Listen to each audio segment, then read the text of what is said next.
Protests continue in the San Diego, California suburb of El Cajon, where police shot and killed an unarmed African-American man Tuesday after his sister called 911 to report her brother was having a mental health emergency.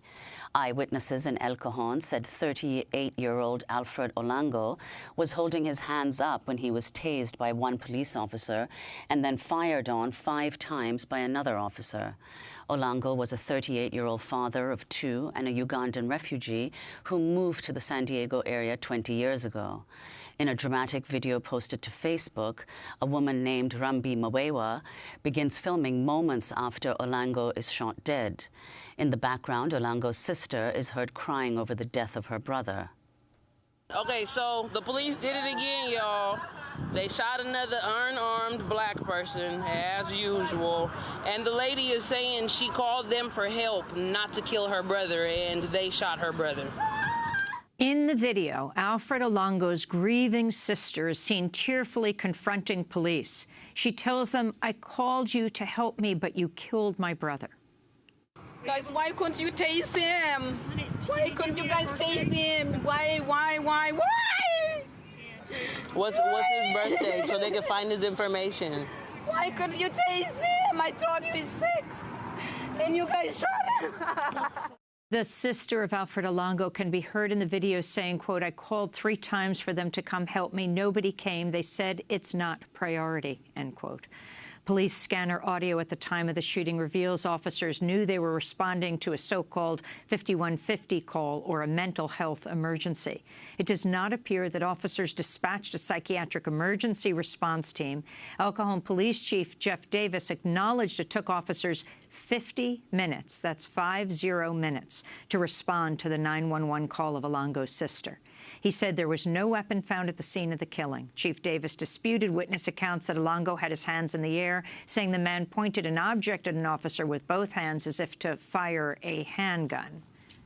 On Wednesday, the male subject paced back and forth while the officers tried to talk to him.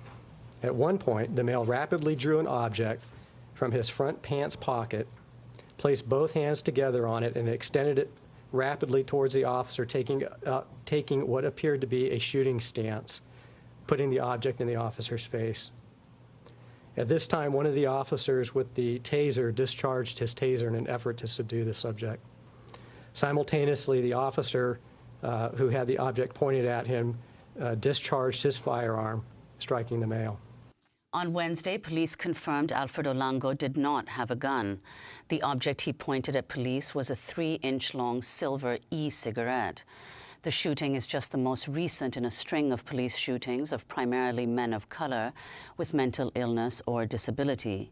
Just last week, police in Charlotte, North Carolina, shot and killed Keith Scott, a 43-year-old father of 7 who reportedly had suffered a traumatic brain injury during a motorcycle accident in 2015. In July, a police officer in North Miami contends he mistakenly shot an African-American behavioral therapist, Charles Kinsey, when he was aiming for Arnaldo Rios Soto, a 26-year-old autistic man who was simply cradling a toy truck.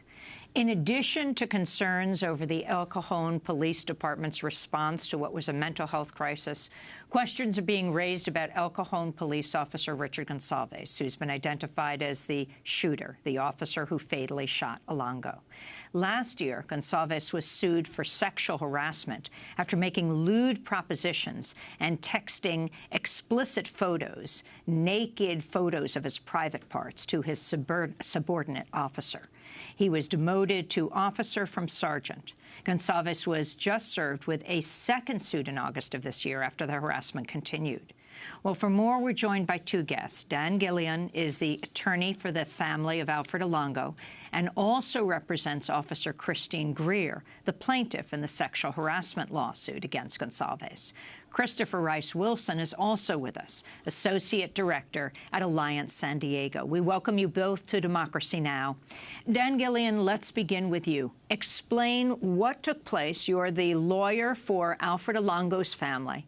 How this happened when the sister called and said her brother was having a mental health emergency. Explain what took place next.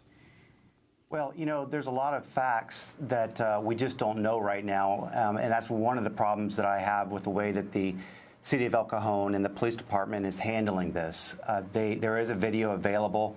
They took a still image from that video yesterday and put it out there in the media and began litigating this case in the media, but you know, selecting the still image that helps them the most. So I don't have a lot of the facts right now, and I don't feel comfortable saying exactly what happened because we just don't know. I can tell you this. When the police officers arrived on the scene, they knew that they were arriving in a situation that called for a PERT, a psychiatric emergency response team. They knew that, and they are trained on how to deal with people with mental illness. And one of the things that they know is that people with mental illnesses will act like people with mental illnesses. And the sister was clear with them that he was having a mental breakdown. He was having a mental breakdown. He had just lost someone very close to him. I do not know the effect of that recent loss on any other underlying situation or conditions of his, but they did know it. Even the chief police acknowledged that he was acting erratically and running in and out of traffic, so they knew that. And instead of calling the PERT team, which was the team that's designed to handle these situations and de-escalate these situations, they sent out this Richard Gonzalez, who, in my opinion, based upon the way he's behaved in the past, is a cowboy. He's a cowboy that went out there and took matters into his own hands, and I believe escalated the situation to the point where this mentally ill person acted like a mentally ill person and raised his hands towards them. We don't know if the officer with the laser deployed that taser first. We just don't know that because we don't have the video. That would be an important thing to know. There was a comment by the chief of police that the firing officer, and this would be Richard Gonzalez, that he fired simultaneously. Well, what we talk about in the business and when we do police shooting cases is talk about sympathetic fire.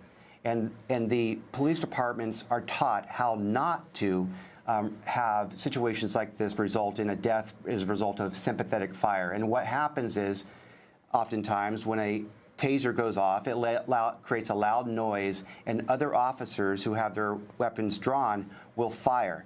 And not because any other reason other than they've just now heard another shot. We don't know whether or not the officer who was firing the taser followed protocol, which was to announce loudly, taser, taser, taser, and then fire. We don't know if he did that or not because they won't release that video. That process of announcing the taser is very important because it helps prevent the sympathetic fire. Again, my role right now is to defend the case that's being litigated in the media by the El Cajon Police Department. It's a completely unfair thing to do, that less than 24 hours after this man dies, that the police department is cherry-picking one still image, releasing it to the media, all for the purpose of building their own case, which it boils down to, it was all his own fault. He had it coming. He shouldn't have raised his hands. If he hadn't raised his hands, he would be alive.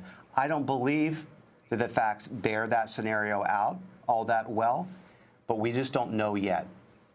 We're going to go to break, then come back to this discussion. Dan Gillian is the attorney for Alfred Olango's family. Alfred Olango was a Ugandan refugee in El Cajon. Christopher Rice Wilson, an activist. He'll talk about the protests that are taking place and what are the demands.